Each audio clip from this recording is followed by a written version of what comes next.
제가 어렸을 때 수련회가 너무너무 싫었습니다. 중고등학교 때는 특히나 너무너무 싫었는데요. 낮에 노는 건 너무 즐거웠지만 저녁 집회가 너무 지루했기 때문이죠. 하나님을 믿지 않았었기 때문이기도 하고 하나님이 잘 믿어지지 않았기 때문이기도 했어요. 어려서부터 어머니의 강압과 폭력에 의해 교회를 다니기는 했지만 하나님을 믿지는 않았었어요. 잘 믿겨지지 않았던 건 하나님이 있다고는 하는데 눈에 보이는 것도 아니고 뭐 만질 수 있는 것도 아니고 특별한 어떤 체험이 있는 것도 아니었기 때문에 더욱 그랬던 것 같습니다. 오늘 본문에는 저와 마찬가지로 하나님을 믿지 않는 사람들이 나오는데요. 그들에 대해서 나눠보려 합니다. 우리는 지난주 기도라는 그 행위로 도망쳤던 모세의 모습을 살펴보았어요.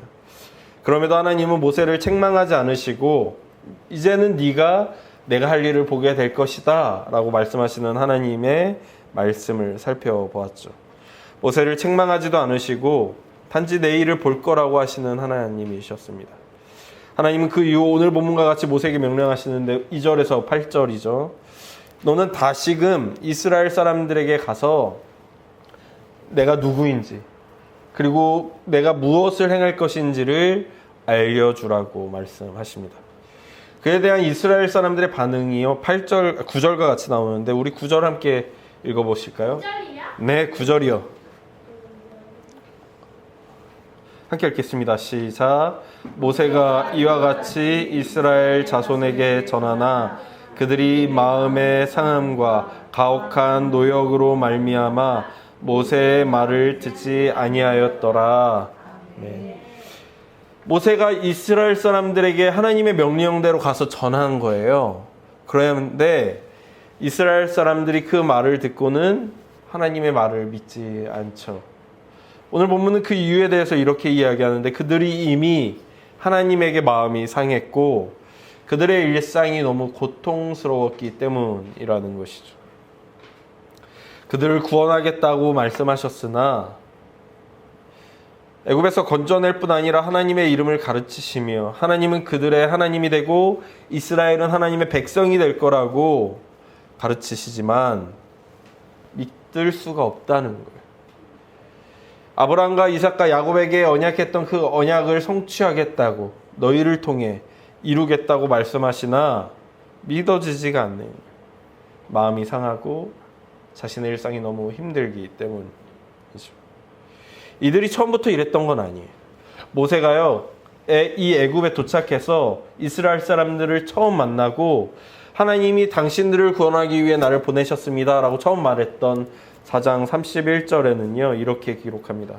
백성이 믿으며 여호와께서 이스라엘 자손을 찾으시고 그들의 고난을 살피셨다 함을 듣고 머리 숙여 경배하였더라 라고 기록하죠. 그러니까 처음에 왔을 때는요 믿었어요. 그리고 너무 좋았어요. 감격하고 하나님을 찬양했었죠. 그런데 그 이후에 벌어지는 일들을 보고는 믿어지지가 않는 거예요. 왜? 하나님이 구원하시겠다고 하더니 내 삶이 더 힘들어졌거든요. 소망했었던 대로 이루어지지 않고 오히려 고되고 힘들어지자 하나님이 믿어지지가 않는 거죠. 우리도 때로는 이런 일들이 경험되곤 합니다. 분명 하나님의 음성을 들었고 하나님이 인도하시는 대로 살고 있다고 생각했는데 인생이 고단해지는 그런 어느 날 예전에 사역했던 교회의 한 청년은요 정말 열심히 공부해서요 도서관 사서로 취업을 하게 된 거예요. 되게 좋은 직장이거든요. 저도 너무 부러워가지고 야 사서 어떻게 하면 되는 거냐, 사서 진짜 편하지 않아? 라고 막 물어보기도 하고 그랬었죠. 근데 이 친구가 너무 기쁘게 이 일을 시작했고 시작하면서는 하나님께서 나를 도우셨다, 하나님께서 나에게 이런 직장으로 인도하셨다라고 고백했는데 일을 시작하고 났는데 직장 상사 한 명이 이 친구를 너무 괴롭히기 시작하는 거예요. 특별한 이유가 있는 괴롭힘이면 사실 그거 고치면 되잖아요. 근데 그런 것도 아닌 거예요. 그냥 이유 없이 이 친구를 괴롭히기 시작하는 거예요. 일을 못하는 것도 아니었어요. 일 잘해요. 다른 사람과의 관계가 다 나쁜 것도 아니었어요. 다 좋은데 이 상사 한 명만 유독 그 친구를 괴롭히는 거예요. 하나님이 도우셨다고 믿었고 인도하심이라고 믿었고 확신했고 감사했고 기도했는데 점점 견디기가 힘들어지는 거죠. 그러다 보니 질문하게 되는 거예요. 하나님 정말 이 길로 인도하신 게 맞습니까? 하나님께서 함께 하신다면 왜 이런 일들이 생기는 겁니까? 라고 기도하게 되는 거죠. 어쩌면 이스라엘 사람들의 불신도 이와 같지 않을까 생각하게 돼요.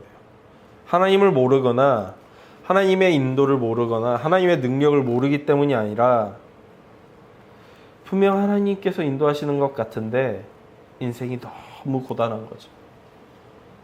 너무 힘들어지는 거예요. 내가 견뎌야 되는 하루가 너무 무거운 거예요. 기대한 구원은 보이지 않고 눈앞에 더 무거운 현실만이 지어질 때 하나님이 주신 약속보다 바로가 주는 고통이 더 크게 느껴지는 어느 날 하나님이 믿어지지가 않게 되는 거죠. 하나님의 인도하심보다 현실이 주는 고통이 너무 크게 느껴지는 그런 날 이스라엘이나 우리나 하나님의 구원은 보이지 않고 고통 가운데에 한숨만 쉬게 되는 어느 날이 있는 거죠. 이스라엘이 그렇게 하나님의 말씀을 듣지 않을 때요. 그럼에도 불구하고 하나님은 자신의 일을 다시 더 행하시거든요.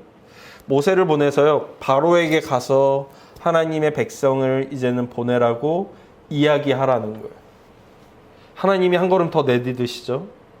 그런데 모세가 하나님을 믿지 않습니다. 모세는 대언하기를 거부하는데요. 그 이유에 대해서 12절 같이 이야기해요. 6장 12절입니다. 우리 함께 읽어보시죠. 네, 6장 12절이요. 함께 읽겠습니다. 시작. 모세가 여호와 앞에 아뢰어 이르되 이스라엘 자손도 내 말을 듣지 아니하였거든.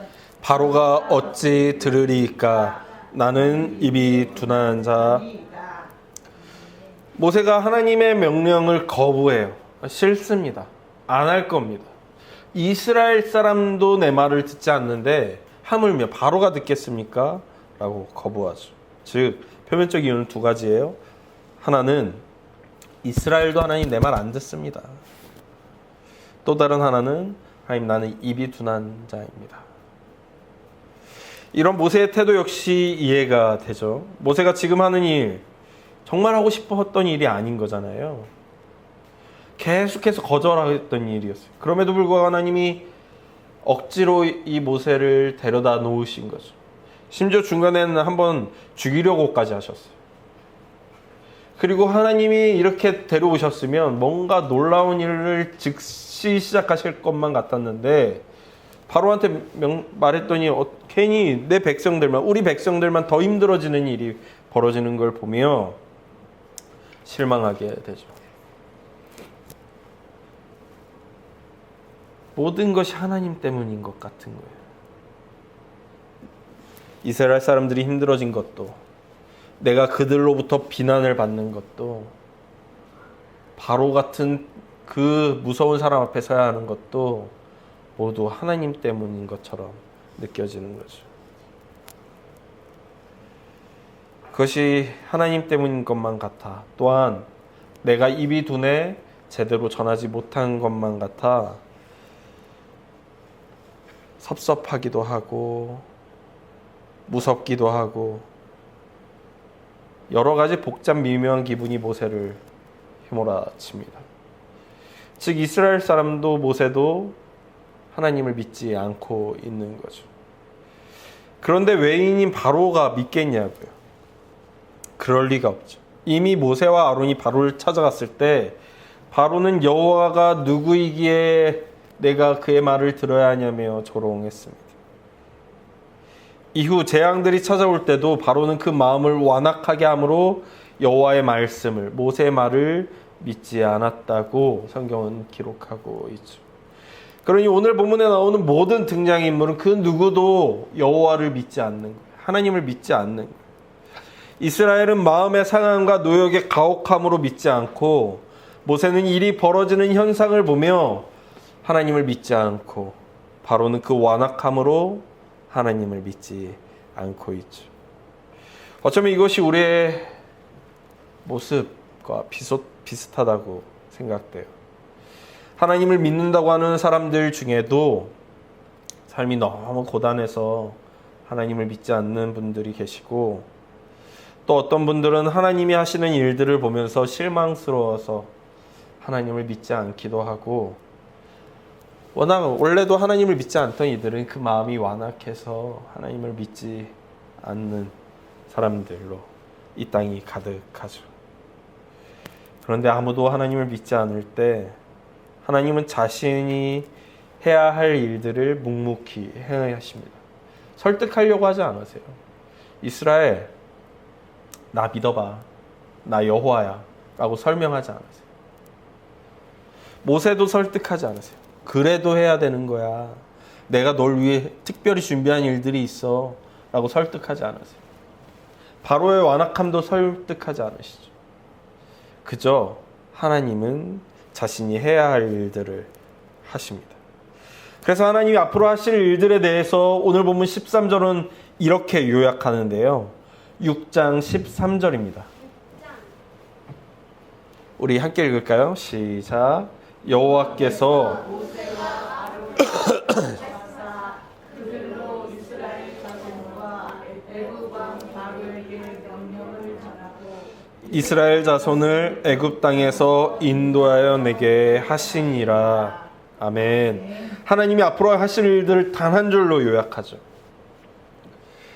하나님께서 이스라엘 사람들을 애굽에서 건져내셨다.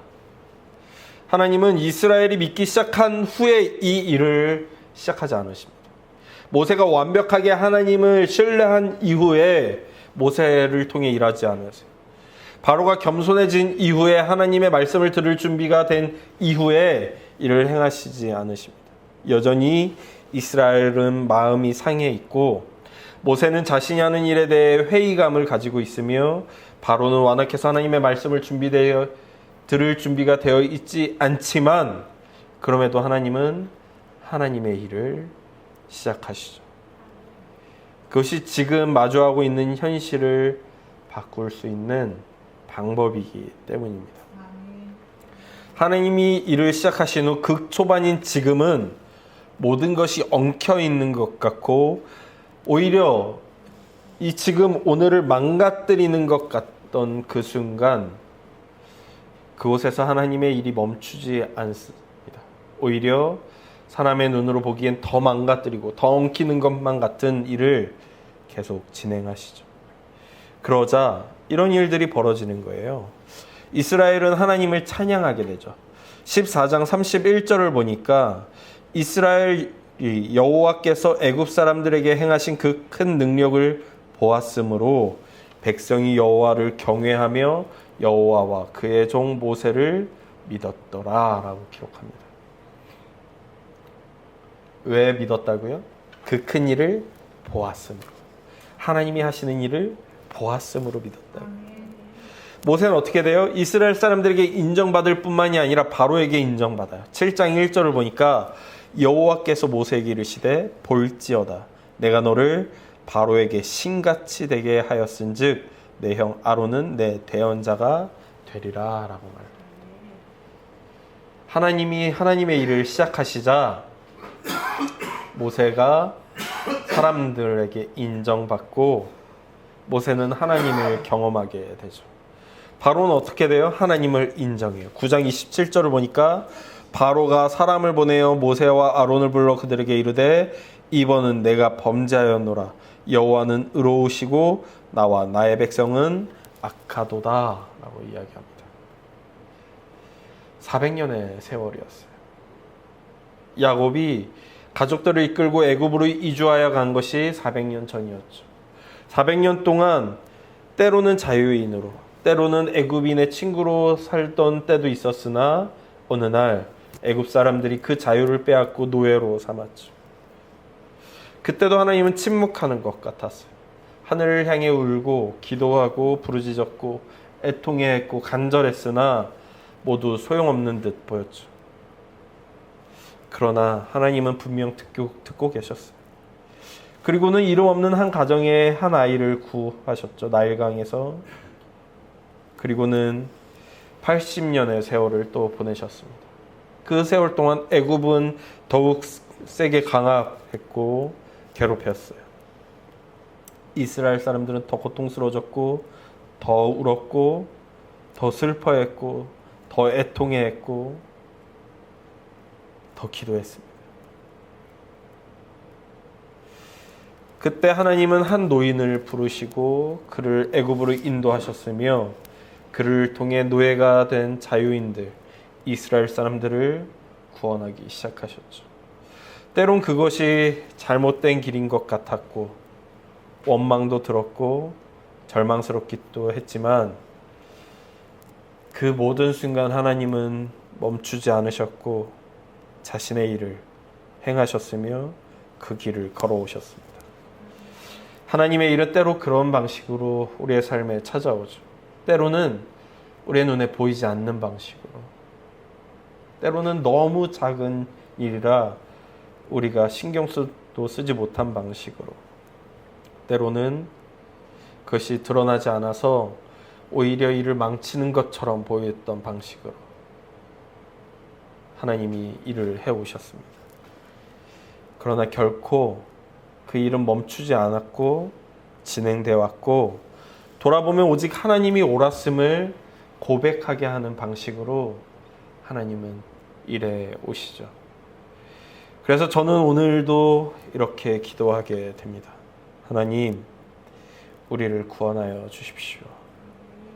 우리는 때로 이스라엘과 같아서 이미 시작된 하나님의 구원을 기다리지 못하지만 그저 지금 내 삶이 아프다며 하나님을 향해 원망하고 믿기를 포기하고 절망하고 슬퍼하며 애통해하지만 우리는 때로 모세와 같아서 자신을 통해 하시겠다고 하신 약속을 믿지 못하기도 하지만 그리고 때로 우리는 바로와 같아서 우리의 마음을 완악하게 하고 하나님을 믿지 않겠다고 결정을 내린 채 살아가기도 하지만 그러니 우리에게 필요한 것은 더 열심히 믿겠다라는 결단이 아니라 그런 우리의 완악함에도 불구하고 우리의 부족함에도 불구하고 자신의 일을 행하시는 하나님의 은혜가 우리에게 필요합니다. 그래서 우리에게 필요한 것은 하나님의 주권적 일하심이죠. 우리의 불신보다 더 큰 은혜, 우리의 연약함보다 더 넓은 능력, 우리의 완악함보다 더 깊은 사랑, 멈추지 않고 끝까지 우리의 구원을 이루어 가실 하나님의 일하심이요. 제가 좋아하는 찬양 중에 누구나 삶의 시작은 작구나 라는 찬양의 가사는 이렇게 노래합니다. 누구나 삶의 시작은 작구나. 그 작은 시작은 소리조차 없구나. 소리 없는 삶을 몰라 하는 이들, 그들도 삶의 시작은 작구나. 높이 떴을 때 더욱 작아지는 해처럼, 깊이 잠길 때 더욱 소리 없는 바다처럼 작은 친구야, 소리 없는 벗들아, 높게 살자, 깊게 사랑하자. 누구나 삶의 시작은 작구나. 하나님의 일 역시 때로는 너무 높아서, 너무 깊어서 보이지 않을 때가 있지만, 너무 작은 것처럼 보일 때가 있지만, 너무 느려서 멈춘 것 같을 때가 있지만, 오히려 더 어려워져서 실패한 것처럼 보이던 어느 날이 있지만, 그러나 하나님은 여전히 우리에게 말씀하십니다. 나는 여호와라. 나는 여호와다. 우리가 붙드는 힘보다 우리를 붙드시는 하나님의 손길이 더욱 강하시니, 그리고 그 전능함으로 결국 하나님이 계획하신 모든 구원의 여정을 완성하실 터이니 그러니 오늘 우리의 기도는 동일합니다. 여호와여 우리를 구원하소서. 아멘. 나의 상한 마음으로부터 나를 구원하시고 나의 실패로부터 나를 구원하시고 나의 완악함으로부터 나를 구원하소서. 그리고 하나님의 계획을 완전히 이루소서. 기도하겠습니다. 하나님, 아무도 하나님을 믿지 않는 어느 날 누군가는 자신의 삶의 고단함으로 인해 믿지 않고 누군가는 실패로 인해 하나님을 믿지 않고 누군가는 그 마음의 완악함으로 하나님을 믿지 않는 어느 날 그럼에도 불구하고 하나님은 하나님의 일을 행하십니다. 그리고 그 실패로부터 구원하시고 그 고단함으로부터 구원하시고 그 완악함을 해결하십니다. 그러니 하나님 우리의 오늘로부터 우리도 구원하소서. 우리의 고단함으로부터 우리의 실패로부터 우리의 완악함으로부터 우리를 구원하소서. 그리고 하나님의 그 나라에 이를 때까지 우리를 붙드사 주의 백성 삼으시고 구원하시는 그 하나님의 놀라운 은혜를 경험하며 누리게 하여 주시옵소서. 아멘. 우리를 구원하실 하나님께 찬양하며 경배하며 감사하며 예수님의 이름으로 기도했습니다. 아멘. 이제는 우리의 연약함과 불신 가운데 찾아오셔서 죄와 사망에서 우리를 구원하신 우리 주 예수 그리스도의 은혜와 상한 마음과 깊은 탄식까지 들으시며 약속하신 것을 결코 잊지 않으시고 자신의 구원을 이루어가시는 하나님 아버지의 크신 사랑과 보이지 않는 순간에도 우리와 함께 하시며 지치고 흔들리는 우리의 마음을 붙드시고 하나님의 뜻 가운데 살아가도록 인도하시는 성령 하나님의 교통하심이 때론 현실이 약속보다 크게 보이는 순간에도 나는 여호와라 말씀하시는 하나님을 바라보며 우리의 힘보다 우리를 붙드시는 주님의 손길을 의지하여 살아가기로 소망하는 모든 하나님의 백성들 머리 위에 이제부터 영원까지 함께 하시기를 간절히 축원하옵나이다. 아멘.